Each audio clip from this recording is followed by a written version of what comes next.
Okay, so I think we should be live, and if we're live, we're live.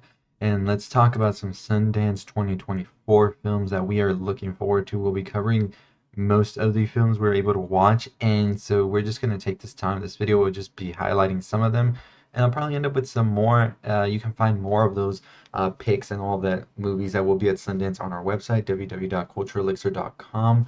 I'll leave it over here in the chat if anybody wants to go over there. We upload a lot of things we haven't been uploading here in a bit, so that's definitely where we're uploading more of that for sure. So let's just make sure that we are good to go. Sound quality is good before we move on. So first off on the list is going to be this movie right here, which already has a trailer actually. I haven't watched the trailer because I usually like to go into these not knowing much, but it is this movie right here, Love Lies Bleeding, which is coming to us from A24. And this film, it looks very interesting. This is one of two Kirsten Stewart films that will be at the festival, and we are excited for this one. So let's look into this one right here. So basically, it says reclusive gym manager Lou falls hard for Jackie, an ambitious bodybuilder headed through town to Las Vegas in pursuit of her dream, but their love ignites violence, pulling them deep into the web of Lou's criminal family. So, just sounds interesting. Directed by Rose Glass, who actually did Saint Maud, which is a film I haven't been able to see just yet, but I've heard so many great things about. And you have Kristen Stewart, Katie O'Brien, Ed Harris, Dave Franco, Jenna Malone, and Anna Baryshnikov. Hope I said that right. But this one looks really good, honestly. Just from the title and from the trailer, what I've heard people say about this one, it looks like a movie that is definitely going to be up there, I feel, in some cult status of sorts for sure. It's a midnighter, which means that it definitely gets crazy. Usually that's what the midnighters for Sundance, other type of festivals means is things are gonna get crazy. So that one's definitely high up on our list to watch this week at Sundance. So we're definitely excited for that one right there. Now we do have some other movies as well. I think I'm gonna be going through most of the midnighters, but let me take it to another one. Let's go back and forth, right? Let's not do all midnighters for sure.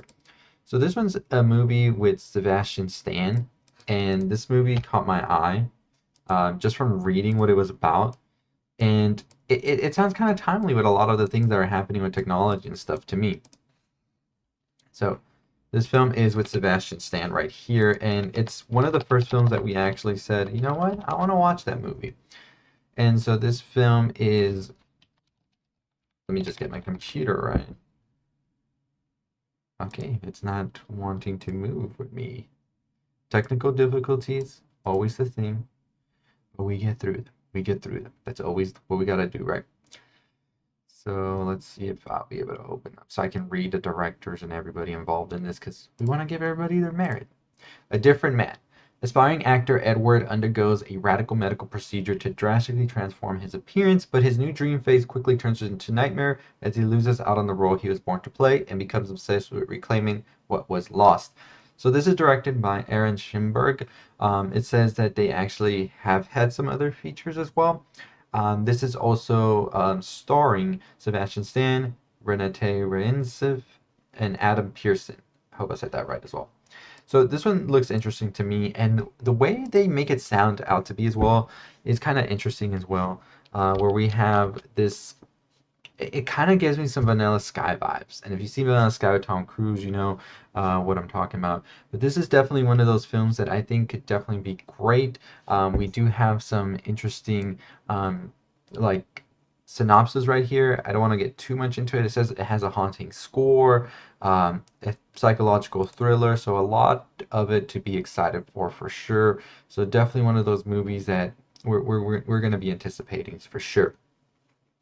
Now, next one on our list is another premiere that's going to be happening there, and that is for the Handling the Undead, which is being brought to us from Neon. This is one that's been on my high. I want to need to see this ever since I heard they were doing this film. If you've seen Let the Right One In, it is basically from the same author.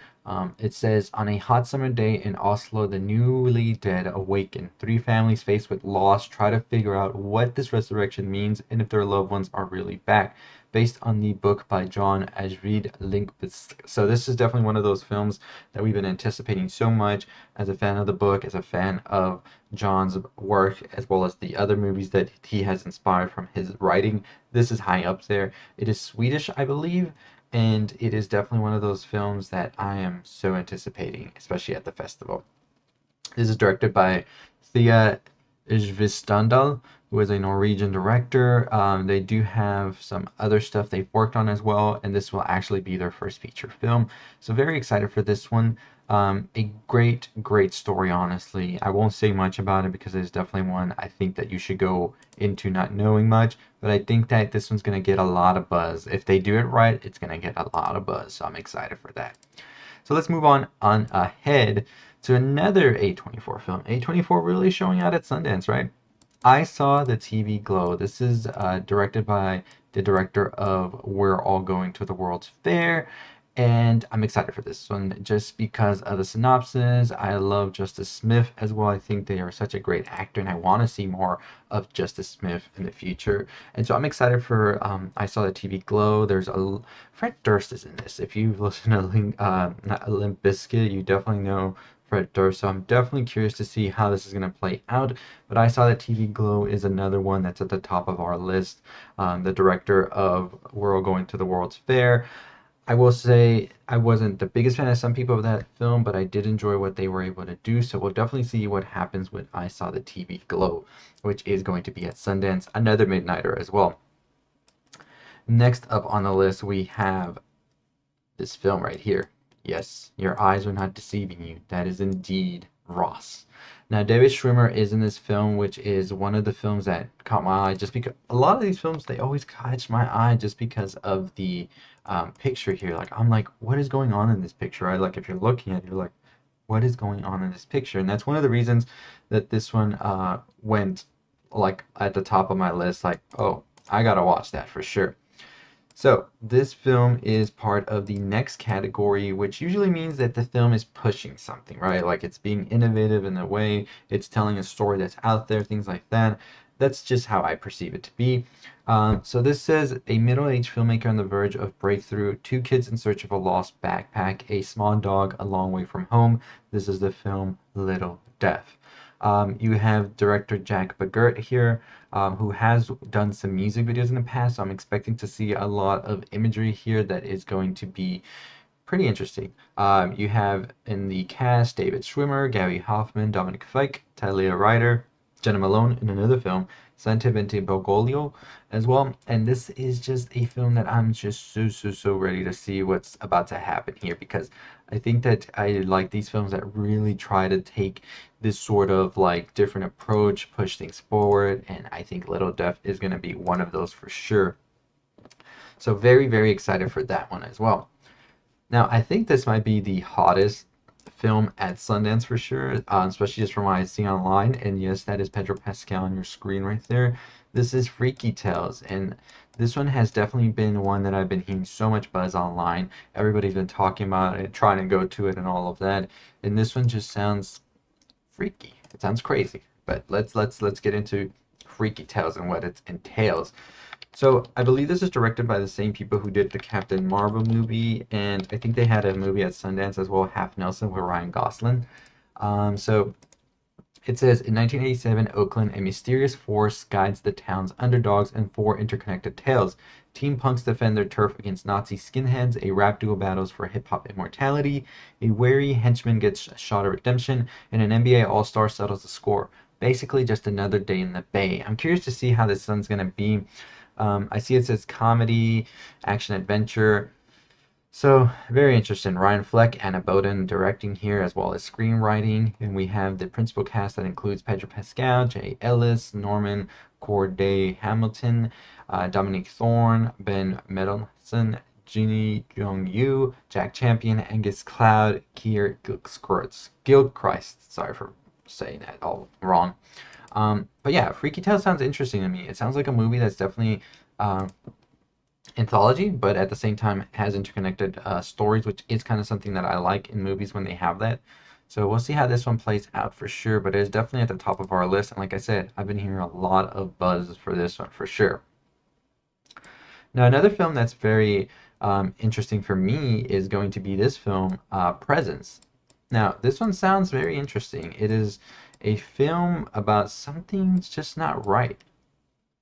And I always like these like singular location type of films. I think it's very challenging and really pushes, I feel like, filmmakers and artists to really get it right, right? Like you're just trying to do a singular location, so you really have to amplify your script. You really, the acting, everything has to be amplified for the audience to really get into it. But it says a family moves into a suburban house and becomes convinced they're not alone.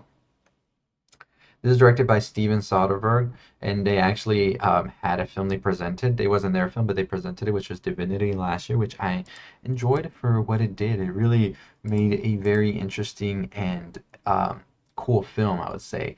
And I'm curious to see what they're going to do now that they're directing here. Now, they've had a pretty long directorial uh, career.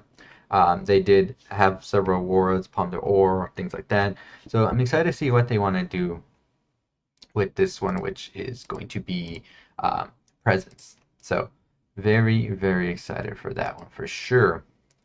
Another film that we have as well is going to be Sasquatch Sunset. Now, I don't know what we're expecting here. I believe we're going to follow a family of Sasquatch, Jesse Eisenberg, Riley Q, starring in this, and you know, it's just like this image just looks beautiful, right? You see that and you think, yeah, that's a movie I want to see what's going to happen. It sounds interesting. So, this is the film Sasquatch Sunset, and the film says a year in the life of a singular family. So, we have director David Zellner, Nathan Zellner, as well as screenwriting for David Zellner, and we have Riley Q, Jesse Eisenberg, Christopher Sajagdanek, and Nathan Zellner in it as well, which is interesting, right? We have the director, writer in it as well. Like I said, this one just sounds interesting. I'm not sure what to expect. This is Jesse Eisenberg's second film at Sundance. The other one is A Real Pain, which he directed, I believe, and it also stars Kieran Culkin, who just won a lot of awards recently, which is cool to see. So that looks pretty interesting to me, Sasquatch Sunset, and we definitely will be watching that. But like I said, there's just a ton of movies at Sundance, and I'm trying to watch as many as I can. Probably be burnt out by next week, for sure, watching all of these films and just trying to get all of these videos and reviews. We've been lacking on the channel, y'all. We've been lacking. It's nothing that I'm not gonna try to deny, but we definitely are trying to get back on track with all of that. But those are just some of the titles that I'm really anticipating at Sundance this year, and we're very excited to be bringing them all to you, letting you know what we're excited for, letting you know what to expect this year. That's going to be good. That's going to be going. So definitely stay tuned. We'll be live streaming, vlogging, all that good stuff on this channel as well as on our TikTok and on our website. We'll be updating you as we're over there, what we're seeing, what we're catching. You can go over there right now though if you want to check out some of the stuff that we currently already started talking about. And there's a ton of other films as well, and I'll be putting shorts throughout the day today as well for you to see what we're excited about, but definitely cannot wait for Sundance 2024. Last year was great. We saw a ton of amazing films and a lot of amazing movies that went on to just go big, right? Like, especially Talk to Me. That was something else, watching Talk to Me at first time at Sundance and then seeing just how massively that went. So let's see what the big hit will be this year. We never know. Like, Talk to Me was not even on my list last year to watch like right away. As soon as that premiere happened and I heard the buzz, I was over there. So I'm excited for that to happen again. I love when that happens with movies at festivals, because usually you got this list of things you want to watch. They're all great, but then there's this one movie that creeps up on you. That happened to me at Fantastic Fest with Conan, which became my favorite film last year. So I'm excited to see what Sundance is going to bring.